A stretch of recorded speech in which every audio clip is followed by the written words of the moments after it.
नमस्कार। ओम कार्तिकेय स्वामी नमः। आप लोग सब कैसे हो? खुश हो? ठीक हो?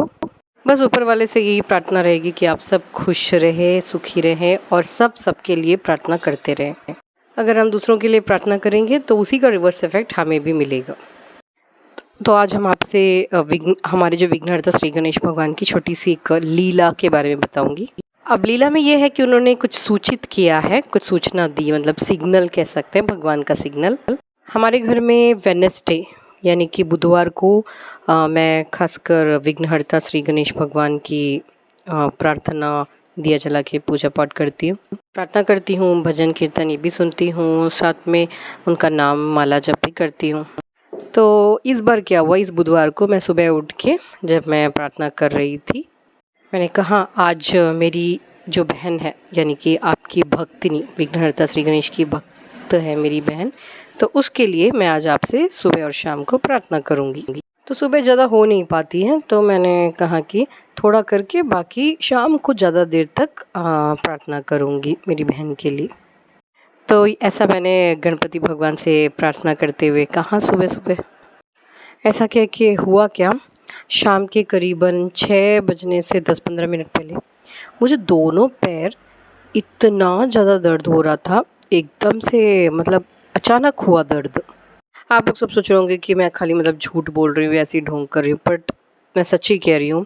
मैंने मतलब भगवान ईश्वर का नाम लिया है, मैं झूठ नहीं कह रही हूँ। सडन पेन आया मेरे दोनों पैरों पे, और सच बोलने के लिए ही, भगवान की लीला बोलने के लिए ही मैंने ये चैनल भी शुरू किया। दोपहर को ही थोड़ा थोड़ा दर्द होने लग गया था दोनों पैर में, लेकिन शाम होते होते इतना जकड़ाहट, इतना ज़्यादा दर्द। सोफे पे लेटी हुई थी तो दोनों पैर मतलब मैं ज़मीन पे रख भी नहीं पा रही थी।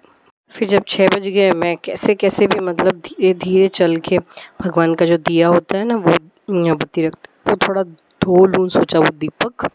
बड़ा अफसोस मुझसे वो हुआ नहीं, मैंने वापस वहीं रख दिया।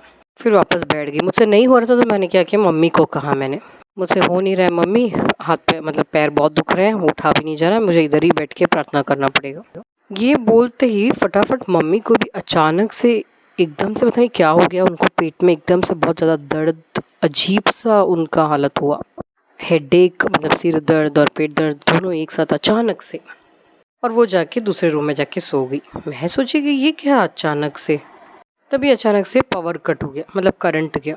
मैंने सोचा कि क्या अचानक से मेरी तबीयत खराब, मम्मी की तबीयत खराब, अचानक बिजली मतलब करंट चला गया। हमने सोचा था कि जल्दी दिया जला के थोड़ा मतलब बाहर जाना था हमें। यहाँ पे हमारे गांव में एक नया ब्रिज का उद्घाटन था। एक्चुअली पुराना ब्रिज है, लेकिन वो थोड़ा सा मतलब लाइट वगैरह सेटिंग करके दोबारा उसको अच्छे से रेनोवेट करके थोड़ा टूरिज्म प्रमोशन के लिए।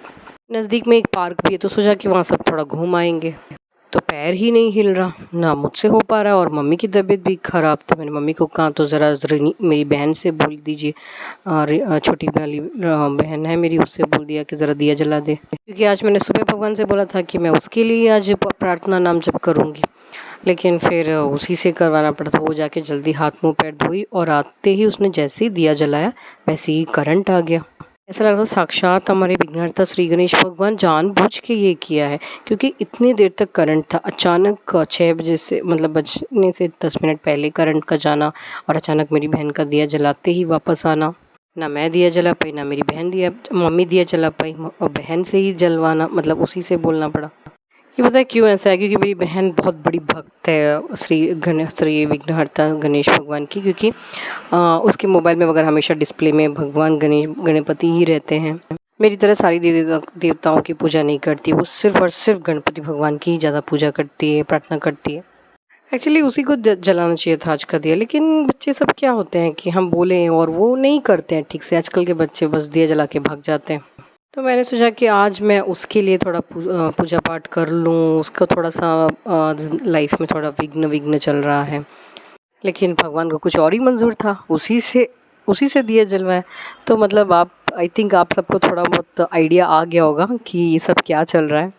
तो विघ्नहर्ता श्री गणेश भगवान चाहते हैं कि मेरी बहन जो उनकी भक्त है वही आके प्रार्थना करे, उन अपने लिए जो मांगना है, जो बोलना है वो खुद करे, ना कि मैं, क्योंकि मैं तो उसकी दीदी हूँ। और मेरे मेरे उसके लिए प्रार्थना करने से अच्छा है कि वो खुद आ जाके उनसे प्रे करे।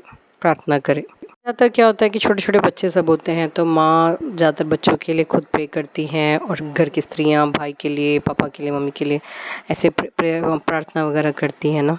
तो छोटे-छोटे बच्चे भी खुद ही मतलब अच्छे से प्रार्थना पूजा पाठ कर लेते हैं। वो लोग किसी भी कैसे भी पूजा पाठ कर लें, कोई भी रीति से भगवान सुन लेते हैं उनकी। मैं ऑलरेडी मेरे भाई के लिए करती हूँ, तो सोचा बहन के लिए करूँ, लेकिन बहन के लिए उन्होंने स्वीकार नहीं किया।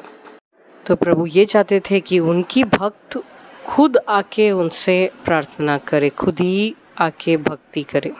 मेरी प्रार्थना स्वीकार नहीं है। हालाँकि हम कह सकते हैं कि भगवान जी आपका आशीर्वाद उस पे बनाए रखिए, कृपा बरसाइए, इतना कह सकते हैं। लेकिन बेहतर होगा कि वो जो भक्त है खुद ही अपने से बहुत ज़्यादा भक्ति में लीन रहें, खुद ही ज़्यादा प्रार्थना करें, नाम जाप करें।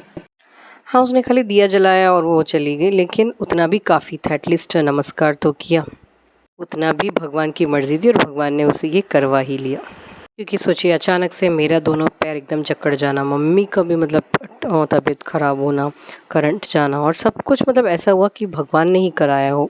ऐसा ना कभी पहले हुआ है और ना मतलब ऐसा दोहराया, तो मतलब कभी कभार ही ऐसा हुआ है सिचुएशन। याद रखिए हमेशा जो भी होता है प्रभु ही करवाते हैं, प्रभु की ही इच्छा से सब होता है। तो कितना अच्छा लक्षण है, मेरी बहन का मतलब दिया जलाती अचानक से वापस करंट आ जाना, क्योंकि ना मेरी तबीयत अचानक ख़राब, मम्मी की तबीयत अचानक ख़राब। तो मतलब ये सब एक संकेत है हमारा प्रभु का, यही भगवान का संकेत हमको समझना पड़ता है, समझना चाहिए हमें। उसके लिए खुद ही वही प्रेयर करे, प्रार्थना करे, यही भगवान की इच्छा थी, मर्जी थी। एक विषय के बारे में आपको बताने के लिए, शेयर करने के लिए मैंने ये वीडियो निकाला आज। तो देखा ना भगवान की जो महिमा है। एक्चुअली इसी तरह का जो सिग्नल है, संकेत है, हर मनुष्य को मिलता है। जैसा कि मैंने कहा कि कुछ लोग मिस आउट कर देते हैं, निकल जाता है ध्यान से या ध्यान नहीं दे पाते हैं, क्योंकि भगवान हमें कोई स्ट्रॉन्ग संकेत नहीं देते, छोटे-छोटे संकेत ही देते हैं, लाइटली, सॉफ्टली। क्योंकि स्ट्रॉन्ग सिग्नल संकेत तब देते हैं जब कुछ सीरियस मैटर हो। छोटी-छोटी बातों का ही भगवान मतलब छोटे-छोटे सिग्नल देते रहते हैं, बार-बार देते रहते हैं, बस हमें वो समझना चाहिए। और मैंने आपको बताया था मैं भी स्वप्न जो देखती हूँ, मेरे स्वप्न द्वारा कितने चीज़ें मतलब मुझे ऐसे दिखाई देती हैं, जो होने वाला है, घटित होने वाला है, ऐसी चीज़ें दिखती हैं। और अगर कुछ उत्तर ढूँढ रहे किसी प्रश्न का, तो रात को सोते टाइम वो प्रश्न भगवान से प्रार्थना कीजिए कि मुझे इसका उत्तर चाहिए। तो वो भी आपको रात को सपने में भगवान आपको उत्तर देते हैं, जो कि आप सुबह जब उठते हो, उठने से ठीक 1 सेकंड पहले वो स्वप्न को मतलब अच्छे से होता है, और जैसे उठते हो आंखें बंद करके उसको रिकॉल कीजिए, ना कि मोबाइल देखिए इधर-उधर अपना ध्यान भटकाइए। 10 मिनट बैठ के रिकॉल कीजिए, उत्तर उसी में होगा। मुझे तो बहुत ऐसे दिया है और बहुत सारे प्रश्नों के उत्तर मुझे मिले हैं, बहुत चीज़ें क्लियर हुई हैं। स्ट्रॉन्गली मुझे सपने याद रहते हैं। ये तभी संभव है जब आप ज़्यादा से ज़्यादा भक्ति में लीन रहें और सत्कर्म ज़्यादा करें, तो हम भगवान के और करीब आते रहते हैं। और जितना भगवान के करीब हो जाते हैं हम लोग, उतना ही आपको बहुत सारे सवालों के जवाब खुद आपको ईश्वर देते रहते हैं। तो उसी को स्वप्न शास्त्र में बताया गया, और ये स्वप्न शास्त्र ना कुछ झूठ नहीं है, एकदम सच्ची बात है। मैं खुद अनुभव कर रही हूँ, इसलिए आपको बता रही हूँ। ये जो बातें हैं, मेरी मम्मी, मेरी बहन, मेरे भाई और मेरे कुछ रिलेटिव्स को पता है ये बात, मेरे कुछ दोस्तों को भी ये बात पता है। तो वो लोग भी कभी-कभी सवाल पूछते हैं, तो मैं भगवान से पूछ लेती हूँ। कभी-कभी किसी सवाल का जवाब नहीं मिलता है, उसके 2 ही रीज़न्स होते हैं, कारण होता है। एक कि समय अभी नहीं आया है, और दूसरा कुछ ऐसा प्रॉब्लम होता है। सवाल ऐसे होते हैं कि जिसका कुछ लेना देना ही नहीं होता, कोई इम्पोर्टेंट ही नहीं होता है, कुछ ज़रूरी नहीं है। ये 2 कारण होते हैं जिसकी वजह से कुछ सवालों के जवाब हमें नहीं मिलता। ज़िंदगी में बहुत सारे सवाल मैंने भगवान से किए और बहुत सारे जवाब मुझे भगवान ने दिए हैं स्वप्न लोक के द्वारा। मेरे साथ जो अनुभव घटित हुआ है, और मैं वो सब आपको आके चैनल में बताती रहती हूँ। तो आज का ये मैंने छोटी सी जो हमारे विघ्नहर्ता श्री गणेश भगवान की मैंने लीला आपके साथ सबके शेयर किया मैंने। तो मैं यहीं पे ये वीडियो अभी समाप्त कर देती हूँ। आप सभी के ऊपर हमारे विघ्नहर्ता श्री गणेश भगवान का आशीर्वाद और कृपा हमेशा हमेशा बनाए रहे। इसी के साथ ओम कार्तिकेय स्वामी नमः। नमस्कार।